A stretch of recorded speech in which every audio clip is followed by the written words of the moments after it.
feel like you need to throw a sheet over your head and hold it on flash. Like that. That is the loudest camera known to man. Congratulations. It's okay, keep it up. I just thought maybe they hated my first outfit or something like that.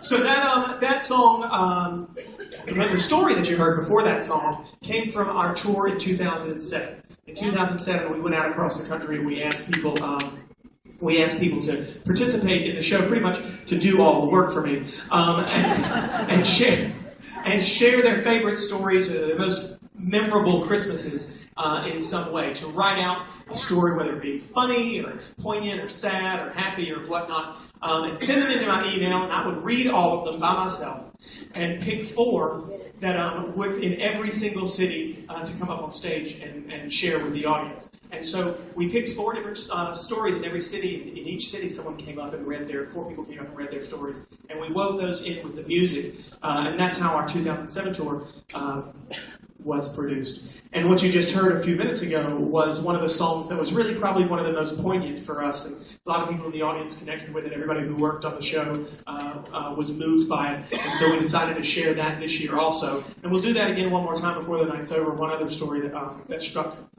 us.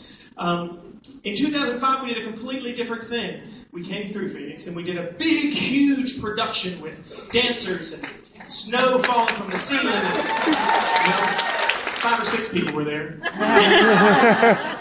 and actors and a whole bunch of stuff.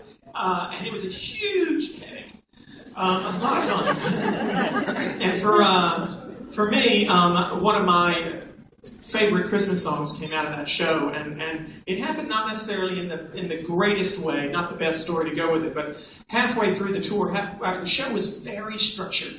Down to the second. Every single word that was spoken because it was cued by a piece of music, and every single piece of music was cued by some other word, a script from the actors who were in the show, and so on and so forth. And that meant that nothing could deviate from the plan, unlike tonight, where I could just stop and ask you what's so funny.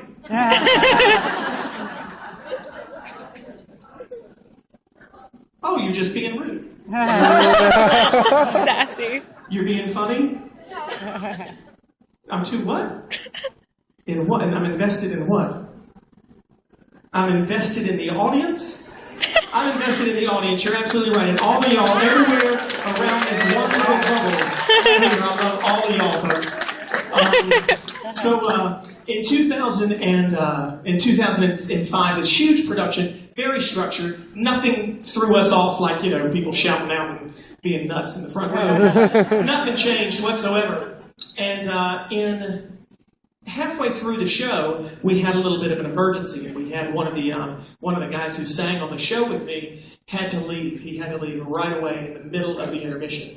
He had a family emergency, and he had to go. And everybody had already come back on stage. The band had come back on stage. The orchestra was back on stage. And no one thought to tell the band that he was not going to be in the second half, which was a problem because he had a song all on his own that nobody else knew. And we had stepped onto the stage, and we were standing there in the second half, and a little boy read a line, and it cued this song that he was supposed to sing. And this look of, oh, came across my face.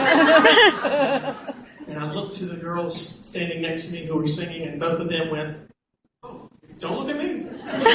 And so I didn't really have a choice. I had to step forward and sing this song, which I didn't know at all. And I made up lyrics to it, which I do a lot of things. Completely destroyed it, no doubt. But I went home that evening, home being the bus, went on the bus that evening, and I learned the song. And it became, from that point on, one of my favorite holiday songs to do. I recorded it the next year and have sung it every year since. We're going to do it now. We're going to do one other song that I sang in 2007, another religious song that's very poignant around the holiday season to me. And then we're going to segue into the secular part of the show, and we will misbehave.